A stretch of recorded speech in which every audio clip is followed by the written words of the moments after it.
Well, welcome to this week's 7 Spheres of Influence. Tonight's sphere is education.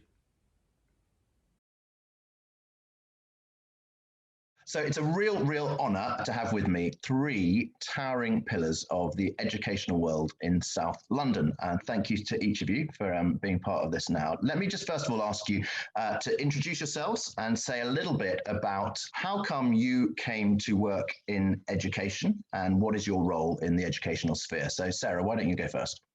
Hi, so I'm Sarah. I lead the Lambeth Teaching School Alliance, which is based in Vauxhall. And so I work with adults, really. I work with people that want to become teachers, who are teachers. So from anyone from NQTs right through to head teachers. We run lots of courses. We also do a bit of research, and we also support schools that may have any kind of challenging needs. I kind of fell into it, actually. It wasn't anything I planned to do. When I left university, I actually didn't have any thought what I wanted to do. Yeah. And my brother and my sister, when I was away in America, thought, oh, actually, she could be a teacher, and actually completed the application form for me. And the next thing I knew, I had an interview. So that's how I got into it, and I've stayed ever since. That's amazing. And so you started out like that, and then you were a head teacher for a while, and now you're training teachers, basically. So that's been the progression for you. Yes. So I started as a science teacher, and then moved into primary and went on to become a head teacher, and then moved into adult training and supporting schools. Incredible. Thank you, Sarah. Jo, how about you? So I'm Jo. I'm head at Macaulay, which is the attached or the linked school with HTC. And I'm afraid, like Sarah, I sort of fell into teaching as well. I was in banking many years ago, decided that wasn't quite for me. And I actually went off to Africa to work with a children's charity for some time. And when I came back, I knew that I didn't want to go back to banking. And I'd spent quite a bit of time working with children in church youth groups or with the charity. And somebody, it was a friend, it was in Liverpool Street Station, actually, over a coffee. And she said, well, what about teaching? I was incredibly fortunate, I suppose, or guided, or whatever you want to say, that actually it was something that I found I could do. And I am now, 20 years on here at Macaulay. So not planned in any way, shape or form, but I'm here now. Amazing. And Ben, were you planned in any shape or form? Good question. So I'm Ben. I am principal of Thomas London Day Schools. We are a group of 4 independent prep schools, 1 primary academy and a kindergarten, all based in central London. We have 2,300 children and about 600 teachers. How did I get into it? Well, when I was 2, my mum, who was an actress in 1971, she rented the local church hall and started a playgroup to keep me quiet. And that little playgroup turned into a kindergarten, which turned into the first prep school, which eventually turned into Thomas's. I'm fascinated in Jo's story because fast forward 25 years after that point, and I was working as an investment banker in the city. But before that, my first teaching experience had been in a year after university in St. Catherine's Church of England Girls' School in Maseru in Lesotho, and my first class was of 55 girls in Maseru in Lesotho teaching English. And it was the most wonderful experience, and I went from there into investment banking and never really settled down and looked to regain that. So then I met my wife, Katie, and she was a wonderful lady, and I thought honestly, I thought I could knock off at 3:30 and have long holidays if I became a teacher. So that's what I did. And I then worked harder than I'd ever worked as an investment banker, and have carried on doing that ever since. So that was 26 years ago now. Yeah, incredible. Thank you so much, each of you, for sharing that. It's wonderful. Tell us, anyone, just chip in. For each of you, as you went into the education sphere in all sorts of different ways, each of you have a faith in Christ. In what ways did you sort of see that your role and your work in education is connected to your faith?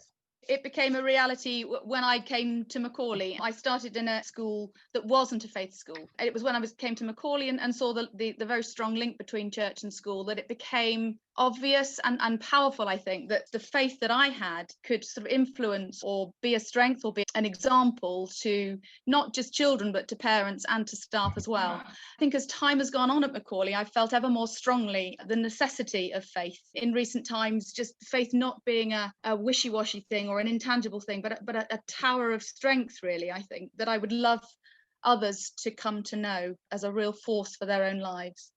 So I can tell you something very strange happened to me when I became head of Thomas's Battersea about 20 years ago.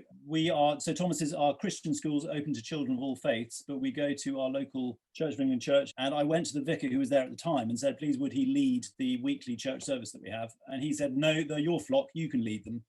And so for the next 20 years, without any training or any qualifications whatsoever, I led the morning service on Thursdays. And actually through that, it was probably my most special time of the week. It was telling children, or drawing on what I knew of my own Christian faith, to try to ensure that children saw it as something that was relevant and challenging in the modern world. And I kept coming back to, what would Jesus do, when you're faced with difficult situations, and telling stories to children in a way that made it relevant to some of the challenges they were facing. And I know, because some of my ex-pupils now in their 20s and 30s, that they still think about some of those stories that we discussed together. So it was a very powerful, quite whether I was on track, Jago, I don't know, you really want to come and inspect it. And say, I've heard very good things about it, Ben. So I've heard good things about it. And I remember you telling me as well that you were given an NIV study Bible, and that was your main source of thing, which is a great place to be. So that's good.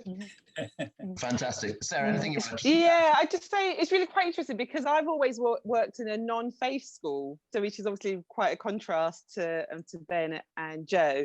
I've always felt the real need then to make sure that faith is in those schools, even though it's non-faith, to really make sure that actually when you are doing Christmas, that Christmas is Christmas.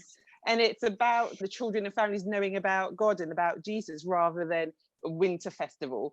So I think I've always been a real advocate of children and the families really understanding what is behind some of the festivals that we are celebrating. I think you kind of have to work that bit harder in those situations, but it's always a privilege to be able to do it. But you're in that position that you can bring the word of God to an area or to people, and to be able to take them into a church, because some of them would never have gone into a church. So as a school trip, that might be their first time ever. And just focusing on this year, obviously this year has had all sorts of challenges.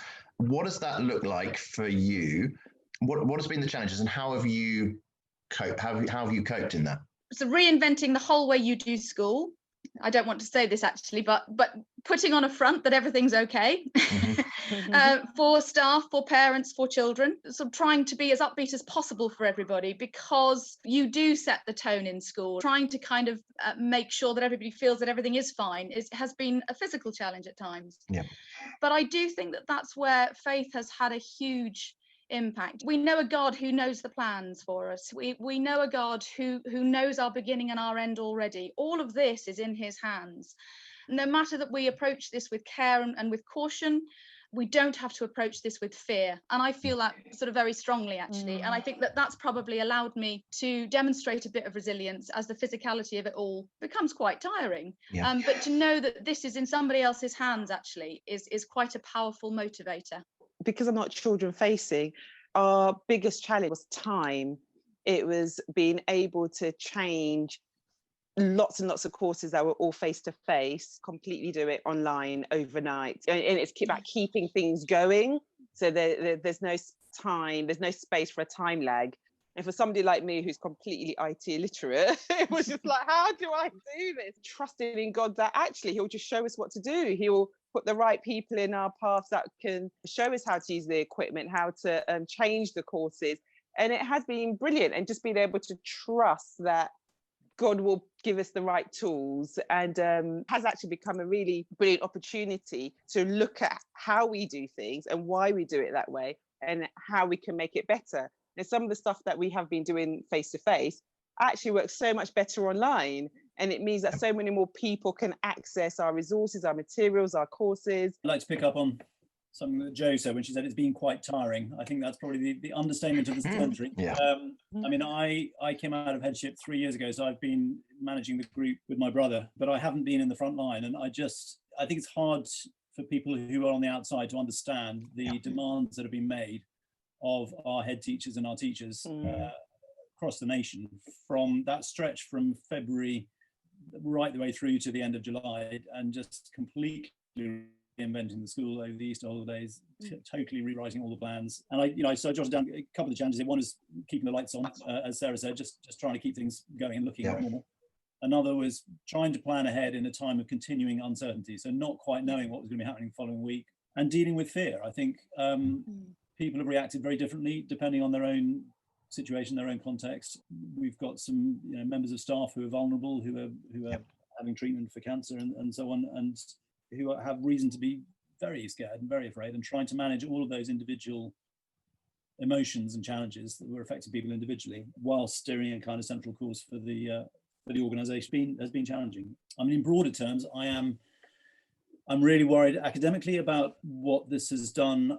I've signed up for a thing at the RSA called Inequality in Education. It's a small group that is exploring the different outcomes for children depending on what schools have been able to do for them. There was a UCL study that came out in June, which estimated that 20% of children, so 1 in 5 children, were spending either no time at all or less than an hour a day on their schoolwork throughout lockdown. And then you contrast that with the schools that were able to get their offerings online and to provide online drama lessons and PE lessons and goodness knows what. So I think there's a real question about what this has done in the long term, about divisions in society that were already there. But the flip side of that, there has been a reassessment of what community means. And in many ways, it's drawn us much closer together.